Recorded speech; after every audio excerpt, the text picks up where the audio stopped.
Hi everyone, it's Kasia. In this video I want to share my chart in the True Sidereal Astrology, and that's basically what it looks like. So we have 13 constellations on the ecliptic, and where the planets were based during my time of birth. So I'm using a special program that I purchased from Athenchimenti. It's called Prometheus, and he customized this section when you can actually use 13 constellations. So this black sign here in the sigil is for Ophiuchus, so Serpent Bearer, which shares the part of ecliptic with Scorpio.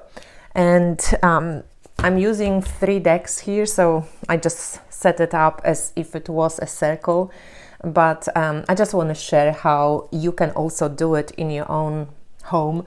If you have any astrology decks, I'm using the Living Wheel Astrology. Let me just grab this. Living Wheel Astrology cards by Patrick. I'm using the Holistic Astrological cards by Carney for the realms. And I'm using the Real Sky Astrology Tarot by Julie Kuchia Watts. It's her new deck. You can get it on Make Playing Cards, I guess, or one of those. I think Make Playing Cards. So what I did, I just pulled from Patrick deck just sigils, you know. So there's Sun, Mercury and Neptune. This is the conjunction that I have in my chart, so you can see it. Like right here is the conjunction Sun, Mercury, and Neptune, right? 5, 6, 9 degrees. North Node is in Libra, so it's a different constellation. So Sun, Mercury, and Neptune. These 3 planets I have in conjunction. Conjunction means that there is a lot of mingling that needs to be going on. With Neptune and Sun, this is maybe not the easiest conjunction because Sun really wants to shine, wants to be in limelight, right? And Sun shows where we need to shine, whereas Neptune and Sun likes to be, you know, seen. Sun likes to have a strong light, right? Because everything resolves or evolves around the Sun. Neptune is a gas planet. It has no boundaries. There is not really this true me that's separated. It's all about uniting things, dissolving things. It rules Pisces after it was discovered. So it's a little bit like opposing, really, vibrational energy to the Sun, which wants to be seen, who wants to be in the limelight. Neptune kind of dissolves, hazes things over. So in some way, we could say that in some way it weakens the Sun. On the other hand, it gives the Sun a little bit more of the maybe spiritual tint, where the Sun pays also attention to the invisible, and maybe the lesson for me is to work really much harder in some way to have that self-confidence that maybe usually the Sun would have by itself. Mercury is usually very close to the Sun, so a lot of people will have conjunctions because it's the next planet after the Sun. So it's very close, either before the Sun or after the Sun or conjoining the Sun. My Mercury is very, very close. We call it even Kazimi, which is like a very strong conjunction with the Sun. And my Sun, Mercury, Neptune in this 13 constellations method is in Scorpio. So I pulled Scorpio from Julie's deck, the Real Sky Astrology Tarot. And in this particular system, Scorpio is connected to temperance. Julie says that people who have Scorpio energy, because this constellation is not very big, as you can see here, it's quite a small constellation compared, for example, to Virgo. So you can see it just takes, not that many degrees, it doesn't have that many degrees. So here we have that Scorpio energy. Yeah, you can take a look at how beautiful this particular image is. Julie says in her deck that Scorpio and Ophiuchus energies are connected to alchemists and healers and people who work with potions and herbs and healing energy. So I love how she's got this Scorpio, symbol on her head, and she's deeply connected to creating something. There's a Scorpio constellation on the image as well. The sun is rising or setting. We see this is ancient Egypt and papyrus and a lot of different potions, so very kind of healing energy. And in Carney's deck, Scorpio gets the keyword depth. And it's interesting how Scorpio in regular astrology, I keep saying it, kind of conceals Ophiuchus, the serpent bearer, in its symbology as well, because we've got Scorpion. If it was just Scorpio constellation, maybe we would just stick with it, like we have Cancer and we just show Cancer. But no, here we have also the serpent and the eagle, different stages of evolution of the Scorpionic energy. And the realm of evolution for Scorpio energy is the gate. So it's really a realm, like a portal. You can see this winged gate, and you're invited to just move through the gate, walk through the gate. It's an initiatory energy, a lot of initiations, endings as well, and new beginnings. There's a new universe, maybe it's reflecting the previous one, where you're invited to walk through. So the gate is an interesting realm that gets, a lot of initiatory energy. So my moon, and when we move to this particular pile, we have here this big compilation of I'm touching on my computer, of Virgo energy as well. So there's North Node here in Libra, but there we have Uranus in Virgo, Moon in Virgo, Nadir, so IC in Virgo, Venus in Virgo, and Pluto in Virgo. Virgo constellation is huge compared, for example, to Scorpio. You can see how it stretches over 45 or 48 degrees. So I pulled this Uranus and Moon energy, and then there is Nadir, so IC. Julie calls it Elder of the Invisible. As you can see, it's beautiful, this boat, like soul boat carrying the souls, swimming over the Nile. And I love how it's like reflected, so you're kind of like in between the worlds, or you're going on a journey. Nadir, or the IC, is a great spot in astrological chart when you can check also your ancestral patterns and so on, because it's usually where your roots, biological roots, come from. So here's the Virgo constellation for all these planets: Pluto, Venus, Moon, Uranus. And we see in Julie's deck, High Priestess gets Virgo energy here, and we can see there's like a Hathor priestess. She walks with Sistrum, and there's Set also, he plays a part. She has a smoke from her herbs. She's purifying, and they're preparing for a ritual. Wonderful image of priestessing something with Virgo. And when we get to the astrological realms from Carney, Virgo is accuracy. We know that Virgos can be very particular, but they just have a knack for discernment, and also there is a lesson of discernment. So here the realm of abundance speaks about appreciating the magnitude of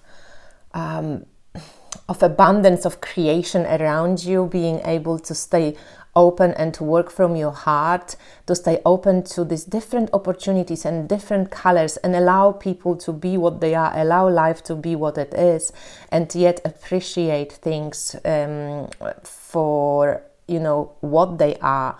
And abundance also can be a big lesson, of course, for me, because I've got just this theory that where you have a lot of planets, this is where you do a lot of work. So Virgo energy, definitely big one for me. Scorpio, quite big for me. My North Node is in Libra. This Hall of Justice, of course, and we have North Node is something, I call it like South Node would be karma, North Node would be dharma, but they work in unison. So South Node is also gifts. North Node is something that I'm really aspiring to, learning, stretching into my comfort zones.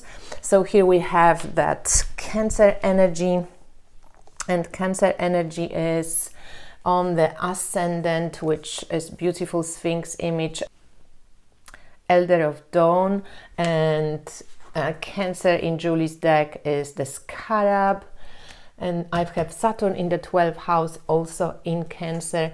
From Carney's deck, Cancer is caring or realm of giving, so big lesson in learning how to give and how to receive things. Also with Cancer, the constellation of Cancer was called the Gate of Men. Apparently a constellation which is not very bright, but like a gate where souls came into the world, and maybe in Ophiuchus or Capricorn, the sea goat, they left, you know, the realm of manifestation. But that's my ascendant. Then in 11th house I've got Mars. Mars is in Taurus.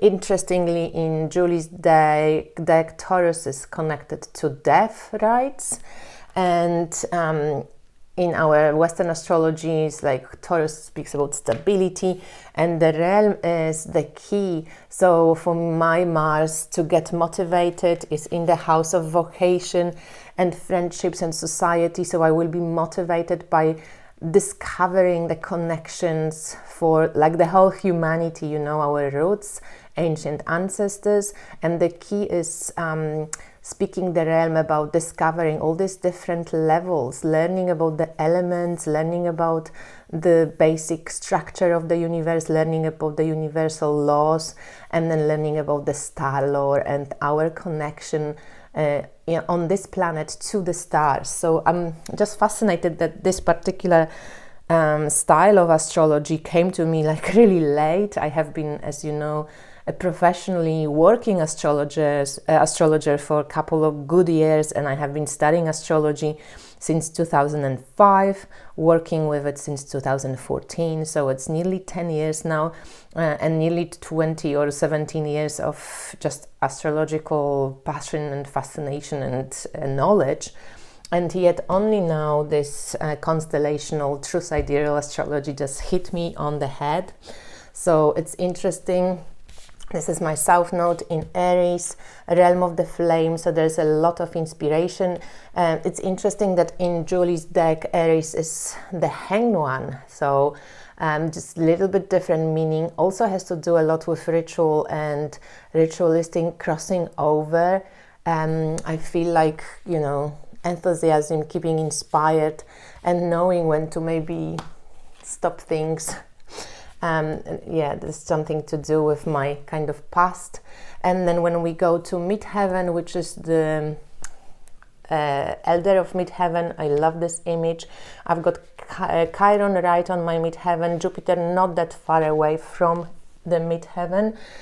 All of it in Pisces. So Pisces is judgment in Julie's deck, and it speaks about the form of Thoth and the fisher, like the fisherman of souls, you know. Judgment speaks a lot about discerning whom you gift your energy to, and Pisces, as you know, it's all about imagination, and it's the realm of the lake which connects all the other constellations.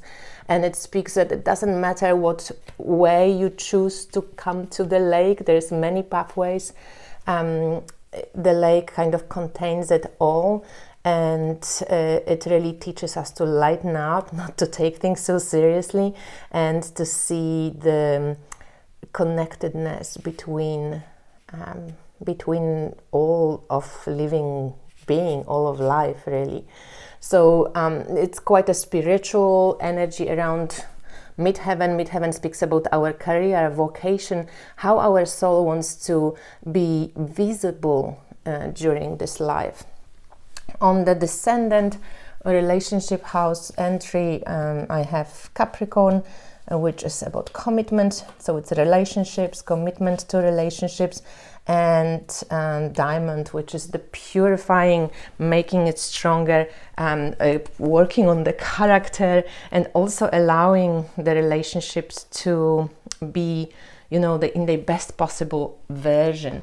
So in this kind of spiral astrology reading that I offer to people, you can find your own connection to the constellations that were the planet were in when you were born.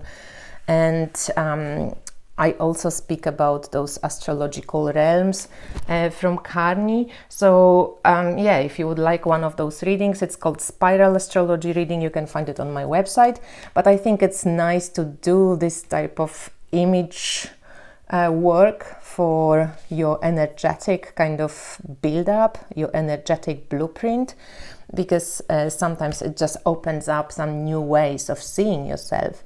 And I think the spiral astrology reading is also, like, you know, a great reading for like food for thought about seeing yourself from a little bit a different angle than you used to from knowing your star sign in the Western astrology, because most probably it will be different.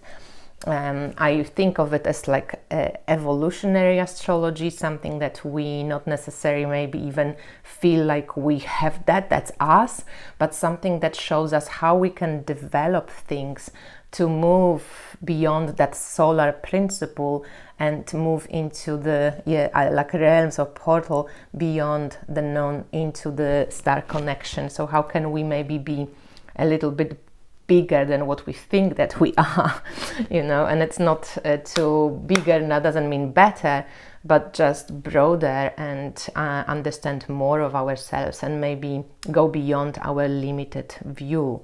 And sometimes it goes against our character, sometimes it goes against something that we think, you know, I'm a Scorpio, I'm not a something, I'm, you know, I'm a Sagittarius, I'm not a Scorpio, but in this particular system, I'm developing that Scorpionic energy, I'm developing that depth, I'm developing that initiatory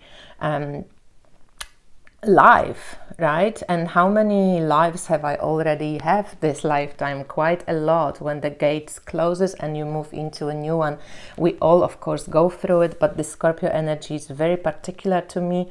I feel very drawn to death, I feel very drawn to all these different energies, so it's interesting to see also my Mars being connected to death and so on. Anyway, I just thought I'd share this, and let me know what you think. Are you like interested in this another approach? Do you do something like this? I also do it with tarot cards, and I'm going to make another video where I share how you can connect your astrology to tarot and see what tarot cards are important for you, what archetypes, you know, you kind of are bound to work with more than with others maybe this lifetime. Okay, thanks for watching. Speak to you soon. Bye.